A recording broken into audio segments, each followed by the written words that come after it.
This video is brought to you by BC Racing Coilovers, ECU Master USA, Y-Plate Imports, Torco Racing Oils and Fuels, and Drift HQ. Without these guys, we would not have Drift Week 3, so thank you so very much for supporting this content. Let's get started. Oh, look at this. Hello YouTube. Today we are here at beautiful Pat's Acres in the back on a tree that fell in the water and a creek or river, whatever you call this. And I'm here with Duarte from Drift HQ. What's going on, guys? And I haven't come up with anything to talk about yet, but he runs a company that's probably in rapid growth mode right now. Is that accurate? Definitely is. Absolutely. I feel like we're at a point in time with like me doing the Lone Star Drift series for a long time. Things were pretty repetitive. I'm doing Drift Week, and very rapidly, we're only like 14 months into Drift Week as a thing, and it very rapidly is developing. And I feel with companies like yourselves, everyone has so much money within drifting at the moment that the sky is the limit temporarily, and we can do anything we can dream of. Everybody wants to go outside. Everyone wants to go do something. We've all been cooped up. We all want to just go like nuts right now. That is true. What is the next thing that we could dream up and do? I don't know what we can dream of. I just think that the new generation, also upcoming, is trying to get away a little bit from just competition, and they're finding new means to be able to drive as much as they can everywhere. So especially by having something like Drift Week is given like a whole new meaning of drifting. Some people are already thinking like, oh, I need to start saving now for the next Drift Week. I've talked to a couple guys on the trip, and they're just like, this is it. This is the new thing.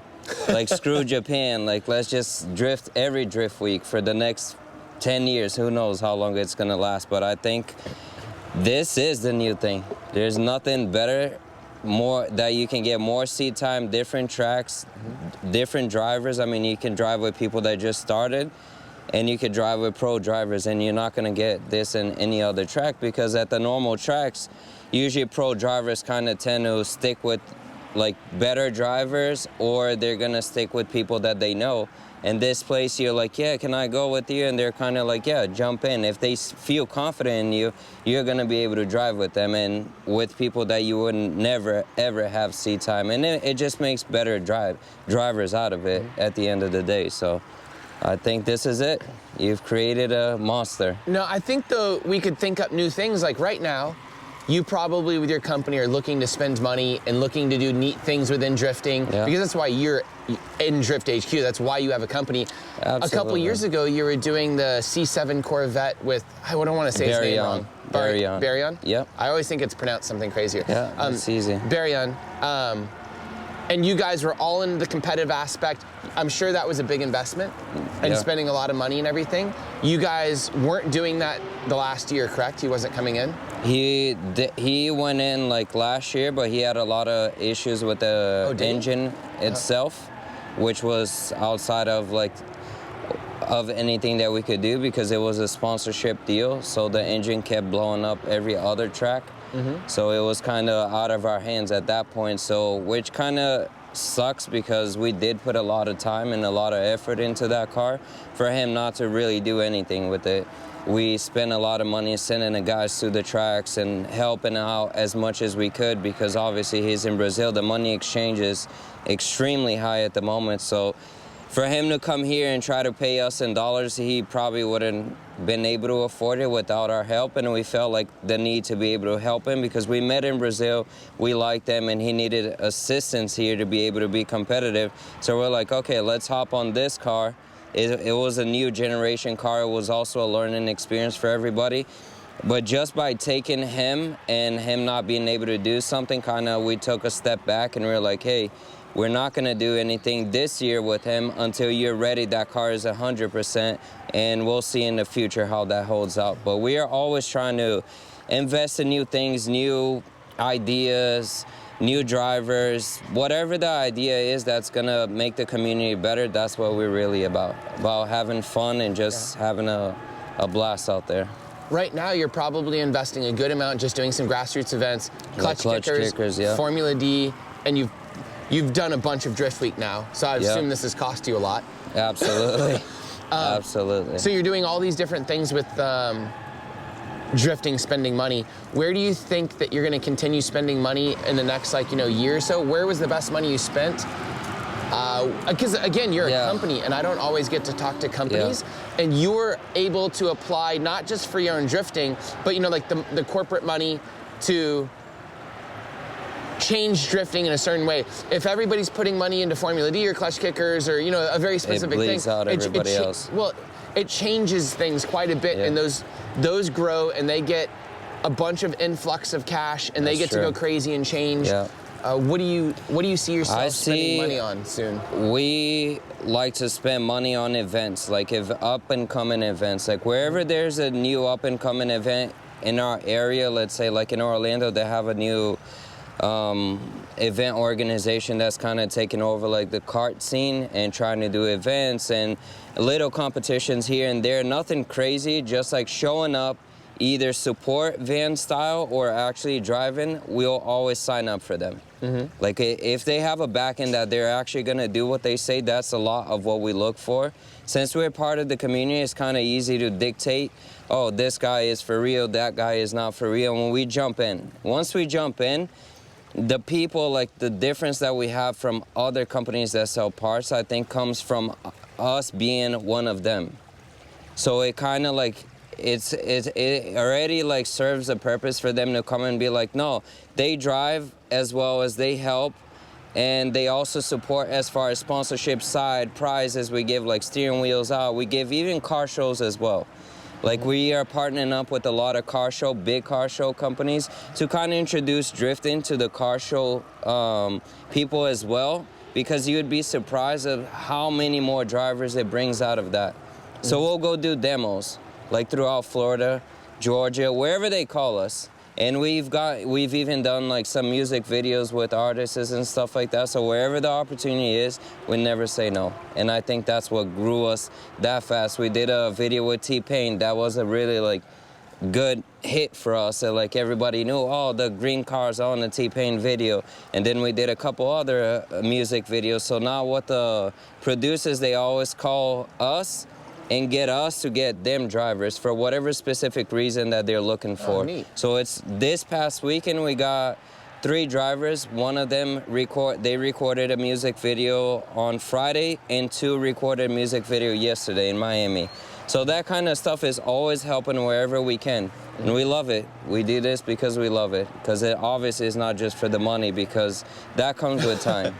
Because we know how much we spend in this. Yeah. So we do a lot of countries, like wherever the country is, it doesn't necessarily have to be in the US, but it just overall just brings that kind of vibe of like just good. We just keep putting good out and receiving it the same back. So do you sponsor drivers? Yeah, a lot of drivers. And what do those drivers do for you?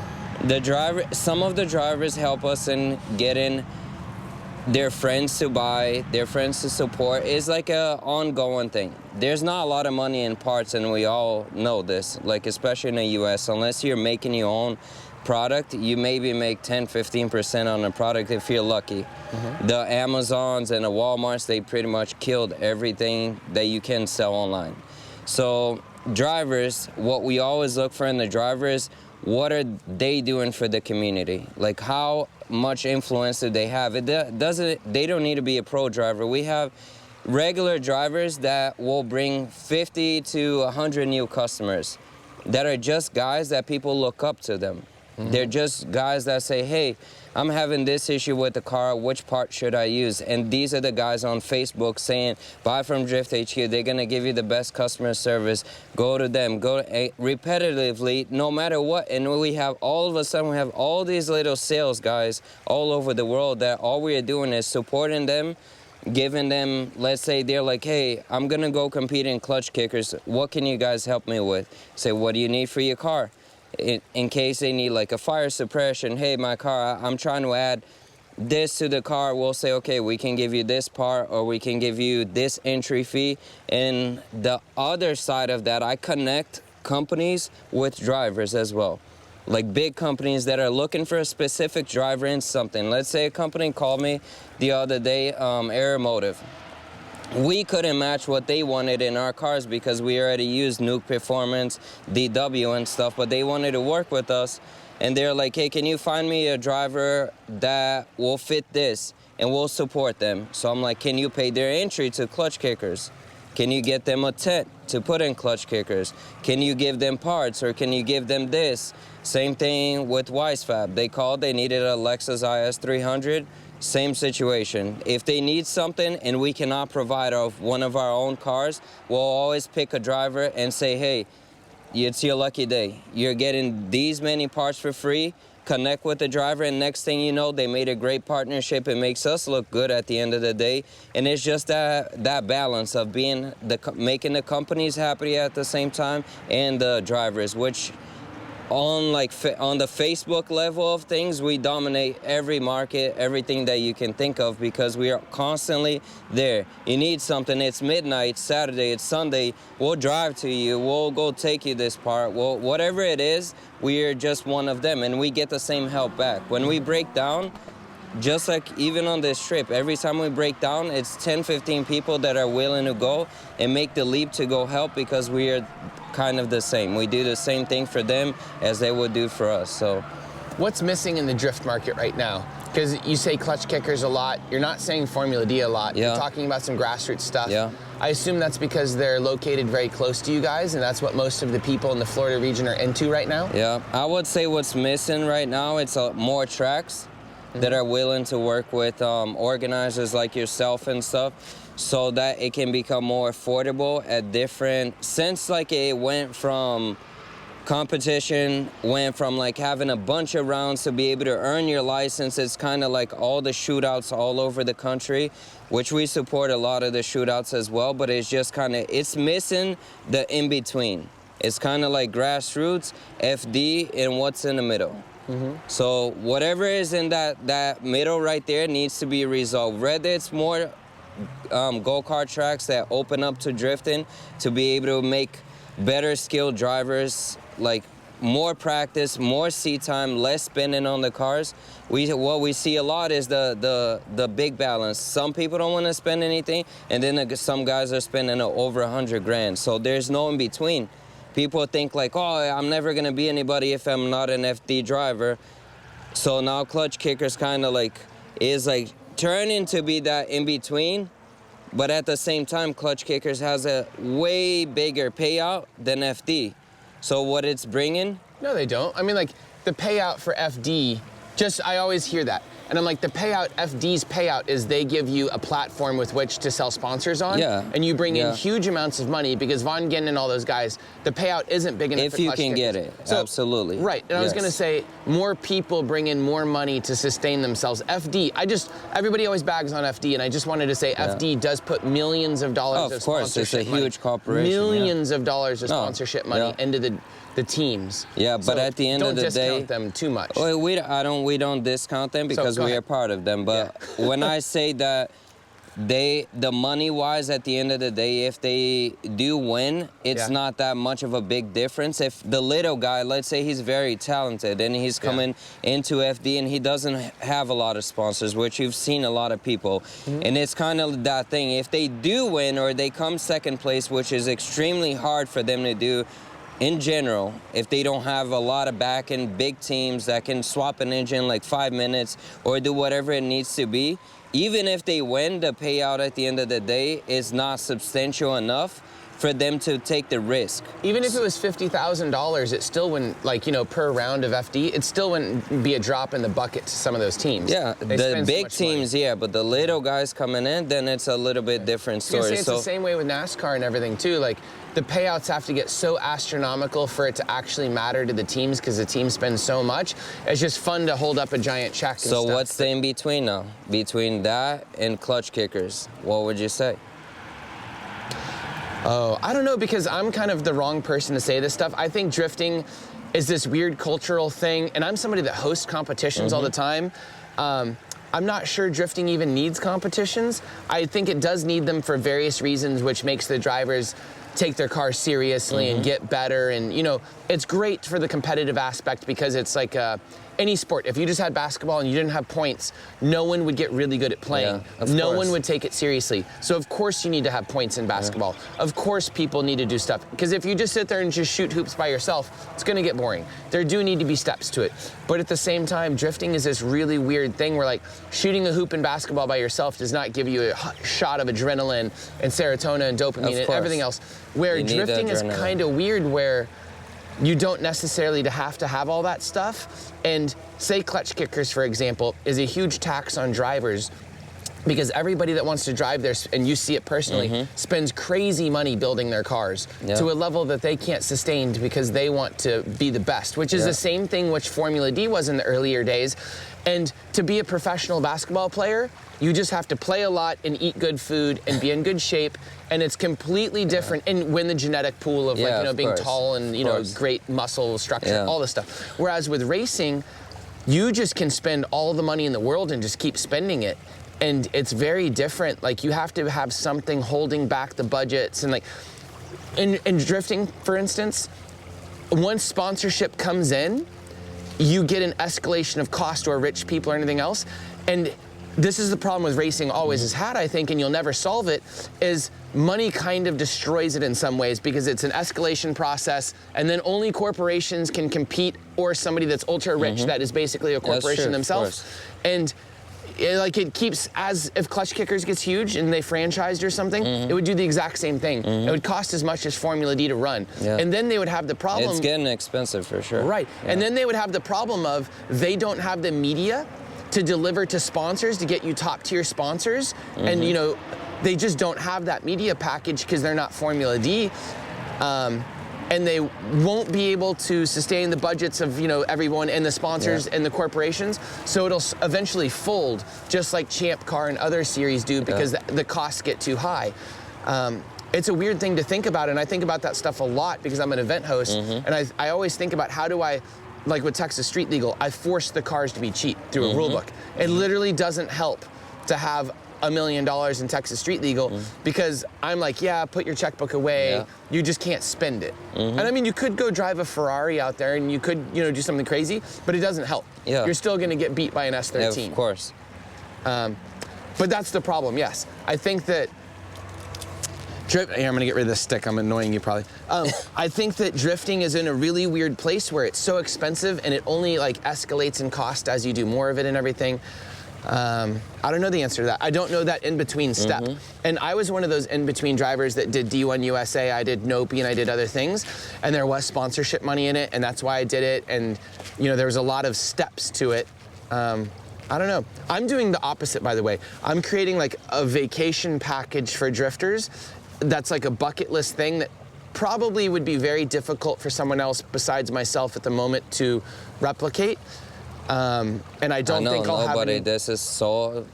This is crazy. Looking from somebody that is very good at organizing things and events, like this is insane. Yeah, I know this is bonkers. You're like. But not only that, I think because of my YouTube personality and stuff, people also, when we mess up, people are like, oh, you tried. You know, like, it's whatever. If it was a corporate thing and you expected a lot out of the host, you'd be mad when something goes wrong. I know. But because everyone feels like they're my friend and it feels like a Japan trip or something wild and like, I can't believe this is happening at all. When we have a screw up, you know. And how much do you think you're going to expand this? Is it going to be like a 200 car thing? No, Is it going to be like a 100 car thing? So the reason why you can't have more than probably, I'm not sure, I'm thinking the limit is probably about 60 cars.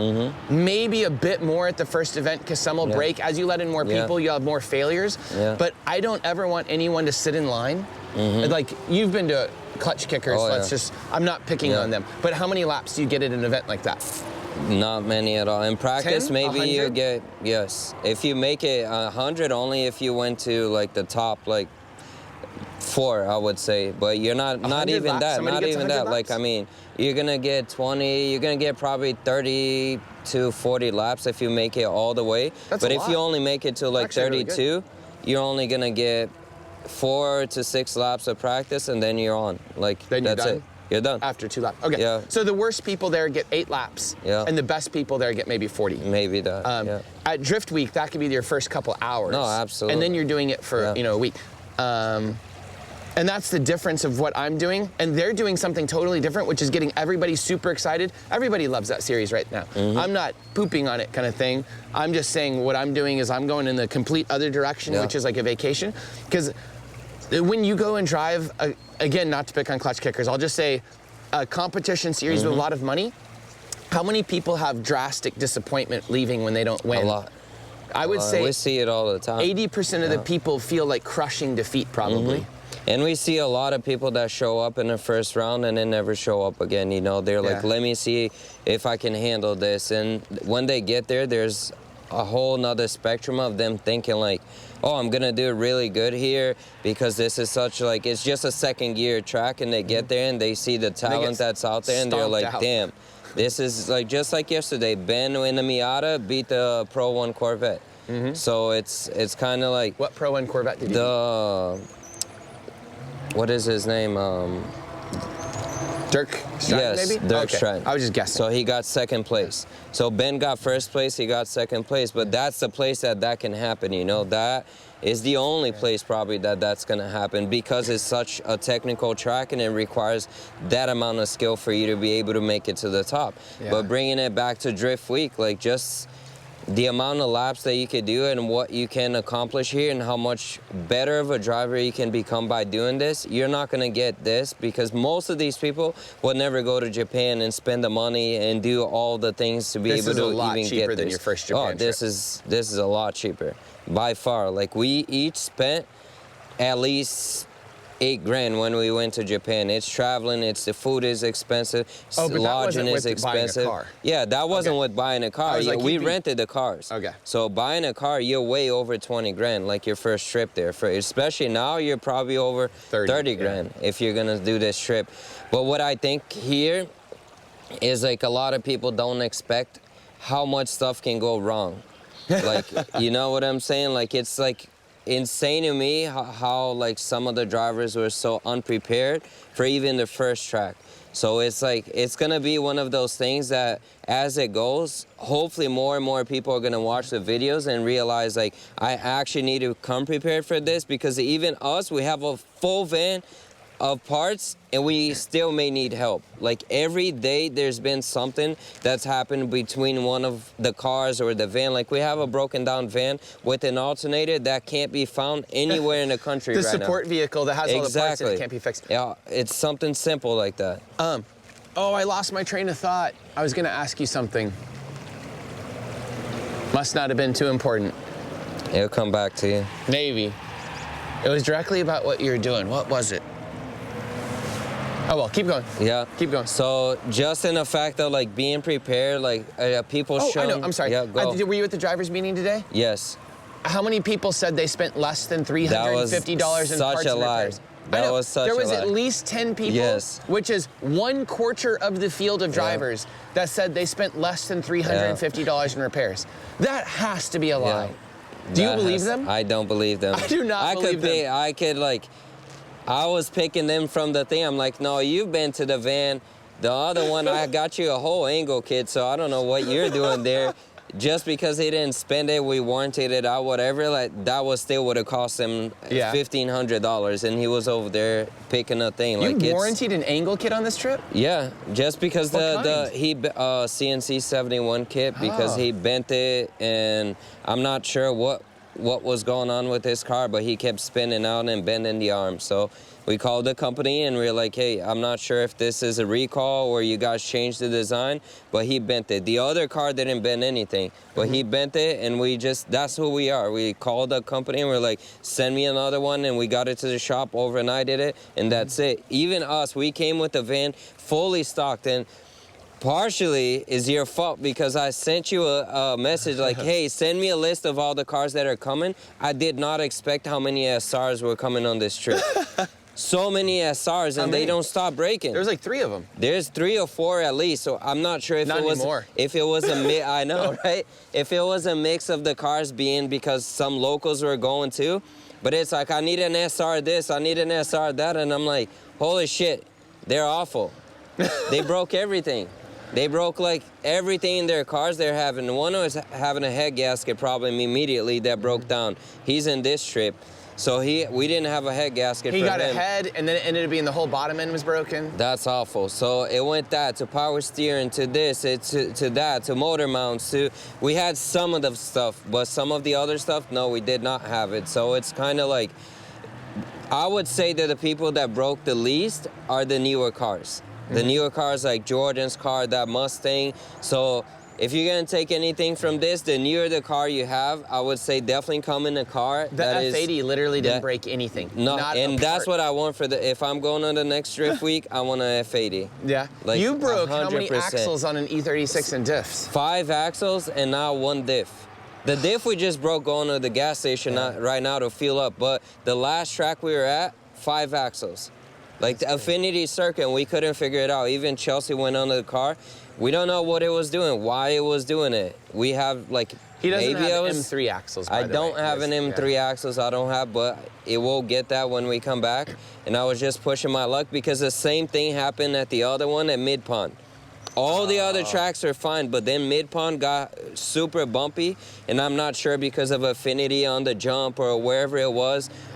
Whatever the scenario was playing at the car, it was just snapping them one after the other. Once we fixed the final axle, I was able to drive a full day still without breaking any of them. So that was pretty good.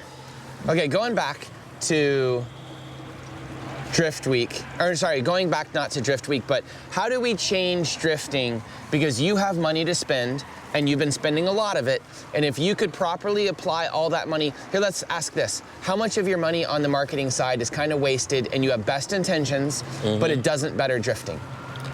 And not to be mean, Yeah. but just, you don't need to name anything, but you spent a lot in Formula D probably, you spent a bunch in clutch kickers, you spent a bunch on random drifters that were just, Yeah, you know, I helping would on say Facebook. like last year, probably like 60 grand or so that went nowhere. Really? Yeah, like just it could even be more, but we definitely cut down a lot this year because just based on like, I have a whole like thing. We started taking sponsorships like from September to pretty much the end of this year to help them next year. It was kind of like a big difference of picking and choosing companies that we see that they are actually 100% serious about the sport versus companies that we've helped them or we've given them money and they didn't really do anything with it. They didn't promote the event properly. They didn't even put a banner. They didn't even say like that we're part of the event. They kind of just like took the money, did whatever they wanted with it, and we didn't get any return from it. So I always, in marketing in general, instead of spending money in a lot of advertising online, like on Facebook, on the ads, I try to really focus on the people who are trying to do their best to make this community better. That's my biggest goal. I will double up on those people rather than investing just in drivers that are high skilled, that have no intention of doing anything better than just winning.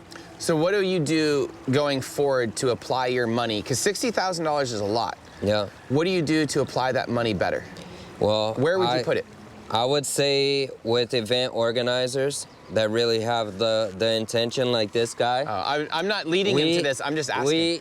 Absolutely. And we almost didn't come in this trip, and you know that. We had a very lengthy conversation just because of the distance, the amount of money that we were going to spend.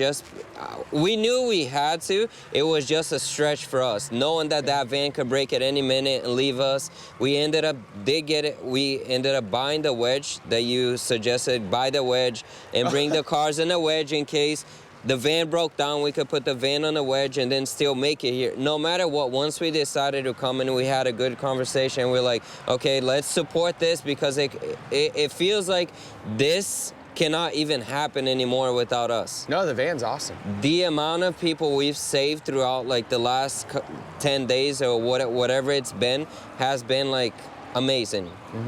It's just been it's been people coming to the house, the Airbnb at like midnight, picking up parts. Like, oh, let me get Brandon Wicknick. Let me get a head gasket and ARP bolts at midnight. You're not gonna find any shop that's open. You're not gonna find anything that can even supply such a part, you know. And some things are so intricate that even if you wanted them, if they were open, they maybe wouldn't have had it. And since we're always on the move and nobody wants to waste time, it's like, okay, here's the van. Van is just like Careless. All three go together. How can you even make Drift Week any different than you already have it right now? Because now they're kind of like relaxed a bit because they know we're there to back it up, because a lot of things that we didn't have, we also overnighted it. Yeah. We're like, okay, we don't have this. We call the shop, overnight the part, boom, here you go, fix your car again. So I would say invest in competitions that support drivers like clutch kickers, event organizers like yourself, event organizers, and we're also supporting another event that I keep forgetting in English Town, the new Gambler. We are also supporting them. Chris Knapp and his dad and stuff reached out to us and were like, hey, can you guys help us in this new thing? We support them as well, because we went there, drove one of the events, also took the van there, helped the drivers out.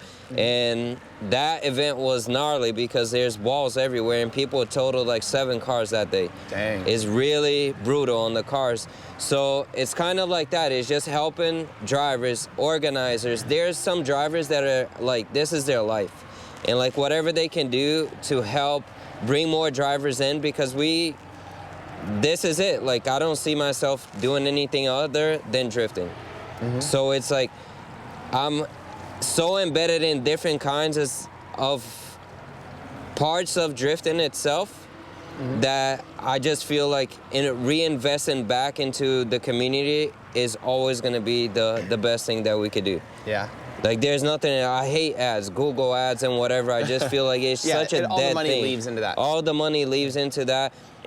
And I know companies that spend $200-300 grand a year in Google ads to be able to sell more of whatever item they're selling more. I'd rather just put it back in the people. It probably and see. works super well, but it ends up in someone else's coffers kind of thing. Oh, 100%. All right, going back real quickly, I wanted to say something. I was just thinking I sounded negative about clutch kickers. I think it's awesome what they're doing, which is putting a bunch of money into drifting and doing something unique. Same thing as I'm always trying to do. I'm just trying to do unique, crazy stuff. So I just want to make it super clear that I support what they're doing and I think it's really rad. And I just talk about the downsides of everything, which is including Drift Week, which has probably ruined somebody's life somewhere, and somebody probably had a terrible experience because they failed on day one, and I don't even remember who they are. Anyways, going back to something else, do you mind, the last thing we're going to talk about, because it's going a little long, do you mind if we break down exactly what the relationship between Drift HQ and Drift Week was here? Yeah, no, okay. I don't mind at all. Let's start this. So, his relationship was they're drivers, and each of them pay their entry fee like normal drivers. Yeah. And then for the Drift HQ sponsorship, for me to plug them constantly and talk about stuff, I didn't take any cash from them for any of that. Exactly. What I wanted was the Drift HQ van, and he pitched me on the idea, which I normally pitch sponsors. I never pitch sponsors. Like, I'm the worst. Yeah. I've never asked you for money, have I, like No, that? have you not? I don't ever do that.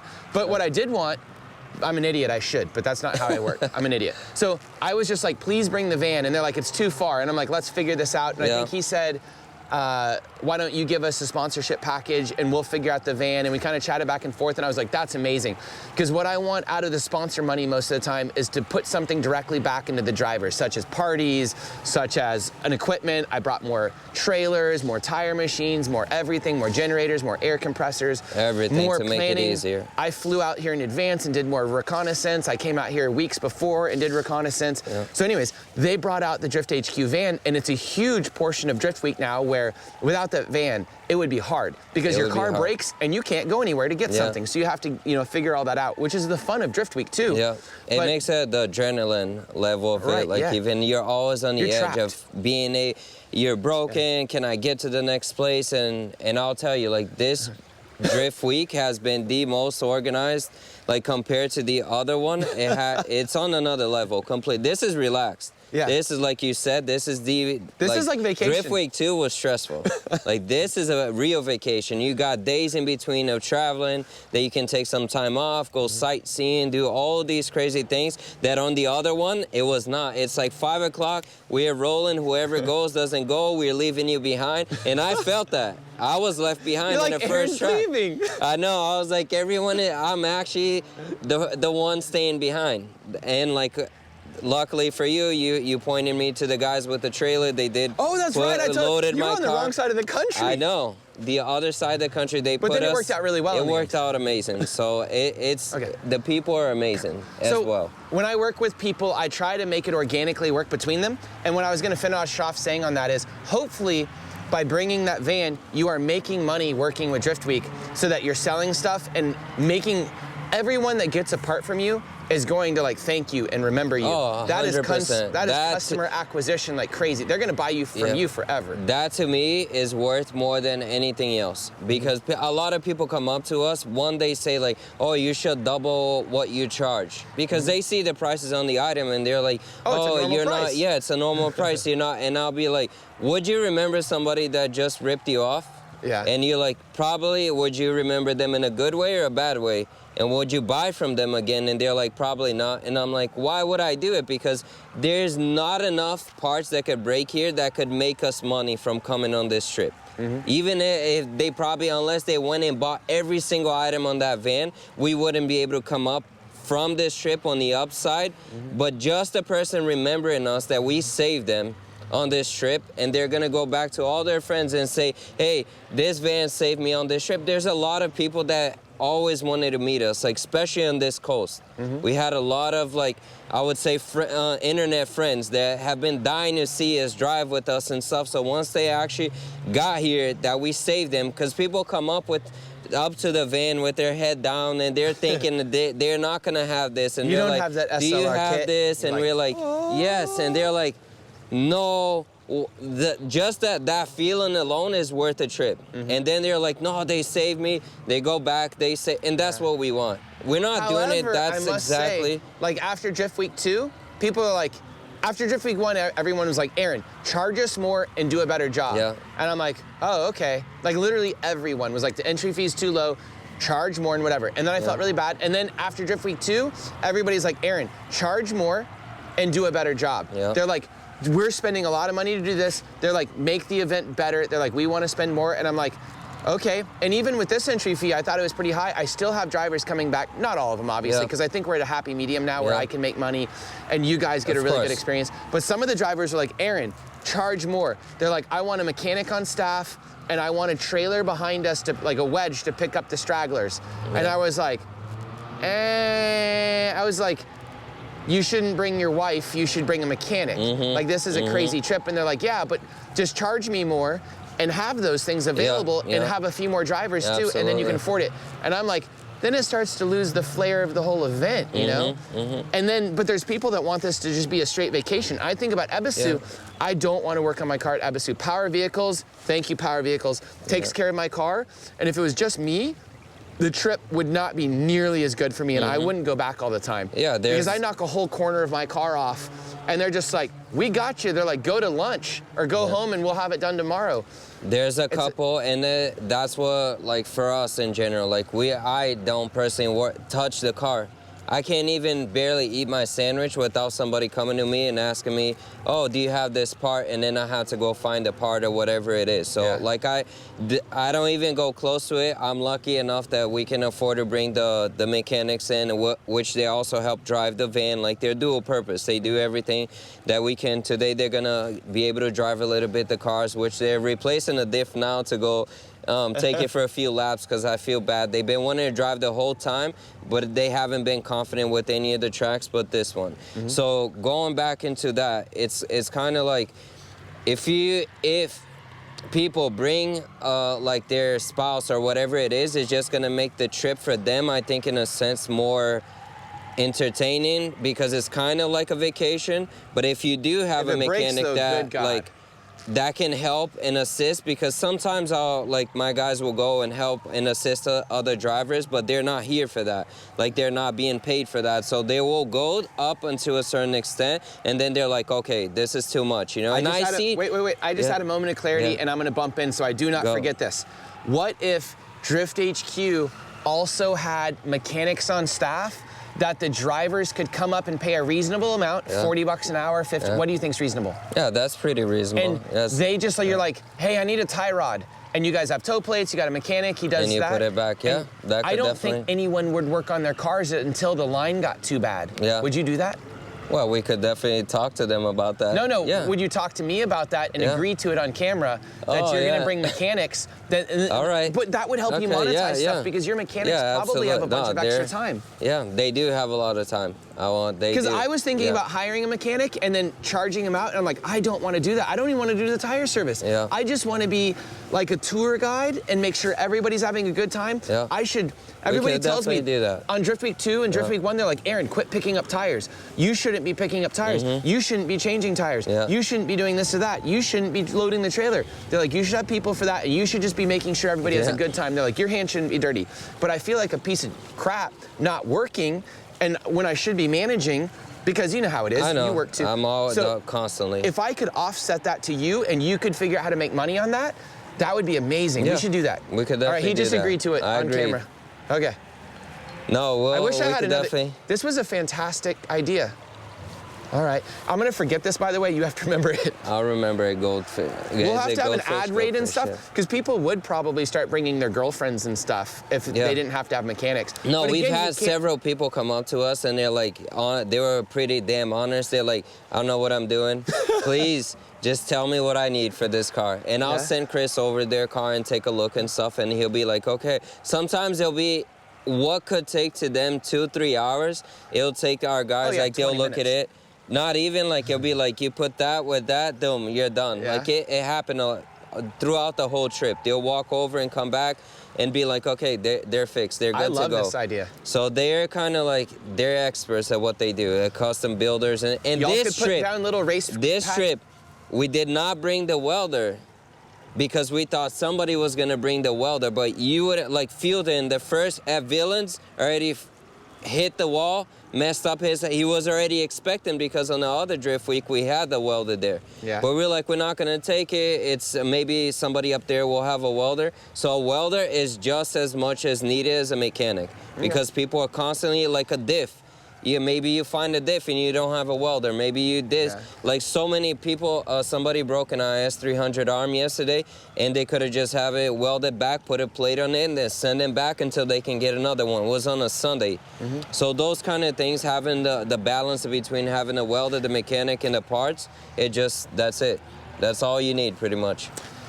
Well, I think this entire interview is just based upon the last 5 minutes. I think we can finish. I'm super happy that, so I was begging you for like a unique idea of how to make things better or change things. Even if we nibble on the problem, just like the van, if you guys brought a mechanic out here, I think that would be like life-changing for some of these drivers, such as Julian, who was having a lot of problems. And he told me he was like legit scared. He was like, I was scared sometimes. I didn't know how I was gonna get somewhere. I didn't know what I was doing. And I was like, yeah, this trip is scary. It is. You know what you signed up for. This is crazy. You're on an adventure. He's like, it could be very expensive too, or you give up and nobody wants to give up. No, quarter of the guys spent less than $350. Oh, right? Right. Liars. Yeah, for sure. But you're doing an amazing job, though. Okay, thank you very much. I hope that this just continues to. I hope so. Grow into a monster. Thanks for helping, by the way. Absolutely. That van really, really helps. And like, I wasn't bugging you for monetary support or anything like that. I've just been so happy that you guys, because I mean, you did do monetary support through your entry fees, by the way. Of course. And that's what I wanted, because I based it off entry fees and everybody working on that. I want each of the sponsors, whether it be ECU Master, who's here with us, whether it be you guys, whether it be Valino didn't even sponsor, but they're a partner, I guess you could say. Each of the people, it makes perfect sense. Like Valino, I could absolutely probably ask them for money next time. Do you agree? Like, they killed it. They sold a lot of stuff. It was the highest consumable of the entire trip. Of course. But for me, I just didn't want to handle tires. I didn't want anybody giving me money.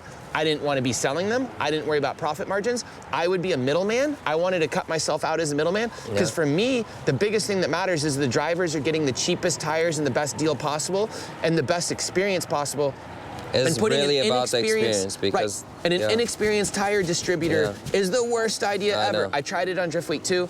Awful idea. I lost money doing it. I made everything work just because when I give my word on something, like, you know how it is. You'll make it work. Yeah, you I have get to it. make it work. I And you get it. do that, I'm sure you lose money sometimes. But like otherwise you can't maintain. I've been in drifting for 20 years almost now. You'll get run out. Like no one will respect you or anything. It's hard enough to have respect with all these idiots anyways.